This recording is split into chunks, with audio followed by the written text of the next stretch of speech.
Siapa yang tidak mengenal penyanyi Syahrini dan suaminya Reno Barak?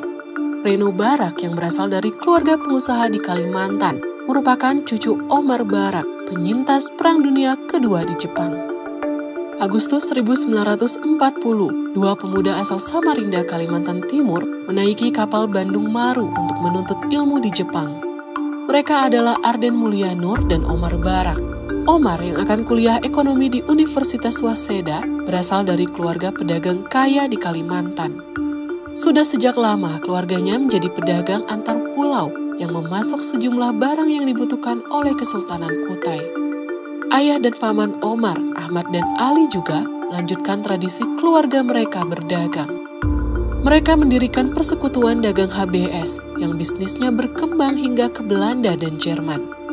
Namun, ketika Omar tumbuh dewasa, bisnis yang dijalankan HBS melemah karena pemerintah Hindia Belanda melarang HBS melakukan ekspor barang.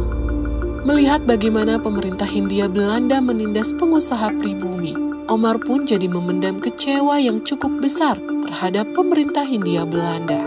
Karena itu, ketika Jepang menduduki Hindia Belanda, Omar yang saat kuliah juga bekerja di NHK sebagai penyiar dalam bahasa Indonesia, sering dilibatkan untuk memerangi pemerintah kolonial Hindia Belanda.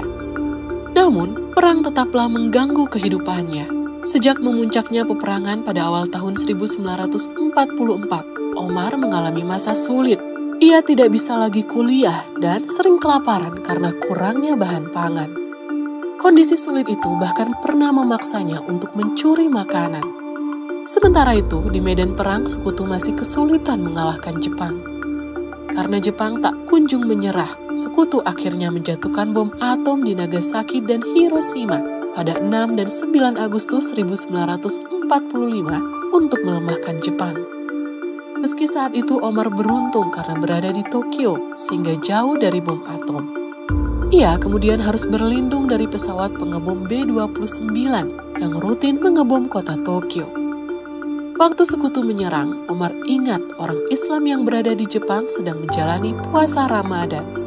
Omar hanya mendengar tentang hancurnya Hiroshima dan Nagasaki ketika akan menjalankan sholat tarawih di Masjid Yoyogi Uehara. Mereka pun hanya bisa ikut berdoa bersama di masjid tempat mereka sholat. Setelah Jepang menyerah tanpa syarat kepada sekutu pada 14 Agustus 1945, keadaan pun perlahan membaik bagi pemuda macam Omar dan pelajar asal Indonesia lainnya. Mereka bisa kembali melanjutkan kuliah hingga lulus. Selain menggali ilmu di Jepang, Omar juga menemukan jodohnya di negeri Sakura. Istrinya merupakan seorang Jepang yang diberi nama Islam Aisyah. Setelah sukses menjalankan perusahaannya yang bernama Kalimantan Trading Co. Ltd., Omar membawa keluarganya pulang ke Indonesia untuk mengembangkan bisnisnya di Indonesia. Di kemudian hari, Omar tak hanya punya anak pebisnis, tapi juga menantu pebisnis. Pada 1984, anaknya Rosita menjadi istri dari pebisnis media sekaligus politikus Surya Paloh.